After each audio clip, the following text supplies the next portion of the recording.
जय हिंद दोस्तों, आज फिर से आपका शिक्षा विकल्प चैनल पर स्वागत है। तो आज का मेरा जो टॉपिक है, जो ओम का नियम होता है, तो ओम का नियम का जो प्रतिरोध होता है उसका संयोजन दो प्रकार से किया जाता है। एक होता है श्रेणी क्रम में और एक होता है समांतर क्रम में। हमने पिछले वीडियो में आपको ओम का नियम बता चुके हैं, यदि उसको न देखे हैं तो उसको देख सकते हैं।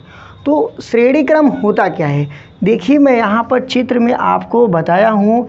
यहाँ पर आपको बैटरी जोड़ा गया है, जो कि यहाँ प्लस है, यहाँ पर माइनस है। उसके बाद देखिए यहाँ पर एरो लगा है, फिर आई लगा है।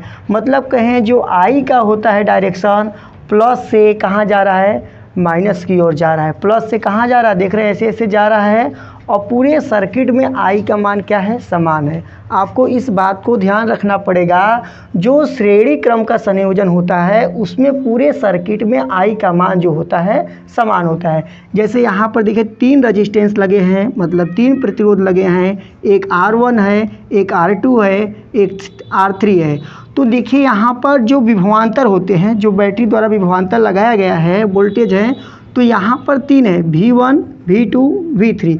पूरे सर्किट में तो V होते हैं, लेकिन जैसे रजिस्टेंस के पास पहुँचे, प्रतिरोध के पास पहुँचे, तो 3 भाग में बढ़ गए। यहाँ V1 है, यहाँ पर V2 है, यहाँ पर V3 है। तो इस प्रकार से आप दिमाग में नोट कर लीजिए, श्रेणी क्रम में I का मान क्या रहता है, सेम रहता है। कोई I1 I2 नहीं चलता है। लेकिन यदि श्रेणी क्रम में V1 V2 V3 रहता है, तो ओम का नियम में जो श्रेणी क्रम का संयोजन का जो फार्मूला होता है, आप लोग जानते हैं, जो R बराबर होता है R1 plus R2 plus R3 होता है। तो इसी का हम आज आपको प्रूव करके दिखाएंगे कि ये फार्मूला आता कैसे है। तो देखिए यहाँ पर 3 प्रतिरोध लगे हैं। और सबसे पहले श्रेणी क्रम पहचानने का तरीका ये होता है कि देखिए पहला जो प्रतिरोध है, दूसरे सिरे के दूसरा प्रतिरोध है, इसका दूसरा प्रतिरोध का पहला सिरा और पहले से प्रतिरोध का दूसरा सिरा देखिए यहाँ पर सटे हैं। उसी प्रकार से देखिए यहाँ पर जो दूसरा प्रतिरोध है उसका दूसरा सिरा और तीसरे प्रतिरोध का पहला सिरा यहाँ पर कनेक्टेड रहता है। तो इसी को कहते हैं श्रेणी क्रम संयोजन। तो देखेंगे, तो देखिए मैं सबसे पहले आपको बता चुका हूँ कि जो इसमें होता है आई का मान जो होता है सेम रहता है और भी का मान जो होते हैं अलग अलग हो सकते हैं।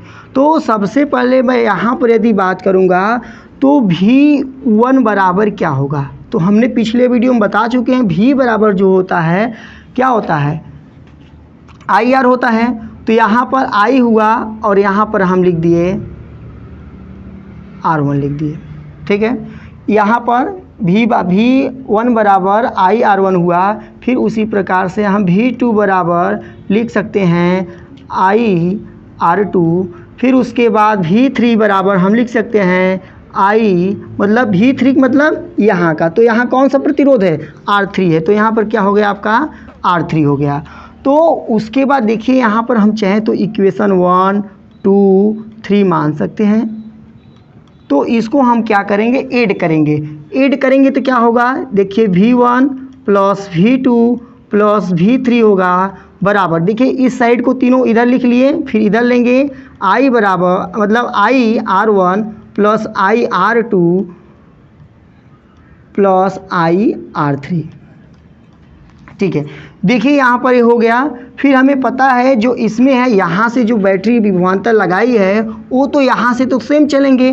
तो इस प्रकार से हम कह सकते हैं जो V1 V2 और V3 बराबर क्या होगा, V होगा। क्यों, क्योंकि यहाँ से बैटरी तो विभवांतर सेम लगाया है। तो V1 V2 V3 के स्थान पर हम V लिख सकते हैं। तो यहाँ पर हो जाएगा V बराबर IR1 plus IR2 plus IR3। तो आपको यहाँ तक आसानी से समझ में आ गया होगा। देखिए अब आपको याद होगा V बराबर क्या होता है,